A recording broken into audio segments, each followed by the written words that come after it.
Olá, meus amados, que a paz do Senhor esteja com todos vocês. Iremos aprender hoje sobre seitas e heresias, a continuidade do curso anterior, onde começamos falando sobre a frase de Santo Agostinho, que era impossível definir uma seita se não fosse ao menos pela luz da palavra, que é as Escrituras, que você deve definir uma seita por versículos bíblicos, e que você deve perguntar para uma pessoa que é de uma seita quem é Jesus para ela. Falamos isso no curso anterior.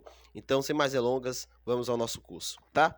Hoje, nosso curso, ele terá por início o tema grupos religiosos da época de Jesus, tá? Algumas demonstrações de algumas seitas da época de Jesus, onde nós iremos abordar esse tema, iremos aprender que grupos religiosos foram esses, para que nós fiquemos por dentro da Bíblia Sagrada, e não só saber versículos, mas saber a teologia, saber o que é uma seita, saber quais são as seitas, tá bom? Então fique por dentro do vídeo.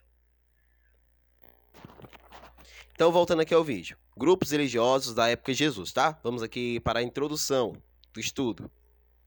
O ministério de Jesus tinha muitos admiradores. Multidões iam atrás dele para ouvir seus ensinamentos com relação ao reino de Deus.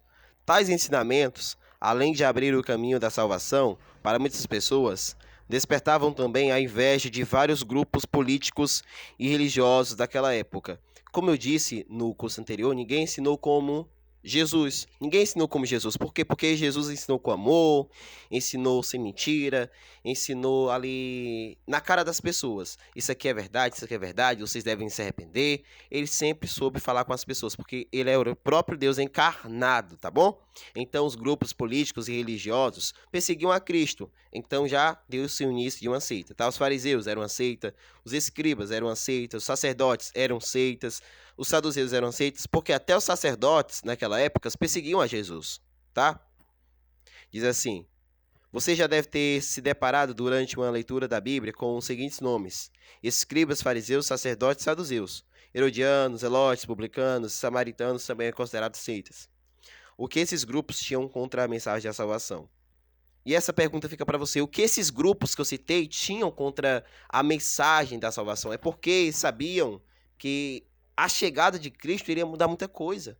E Satanás usava aquelas pessoas, os escribas, os fariseus, para sempre interrogar Jesus a respeito do reino do céu. Se tu és mesmo o Messias, mostra-nos o sinal. Aí Jesus falou: bando de víboras! Bem que profetizou Isaías a vosso respeito. Esse povo honra a Deus com os lábios, mas seu coração está longe dele. E diz assim: algum desses eram a favor? Será que algum desses grupos eram a favor da mensagem da cruz? Veremos aqui no curso em diante. Quais desses comportamentos servem de alerta para a nossa prática religiosa?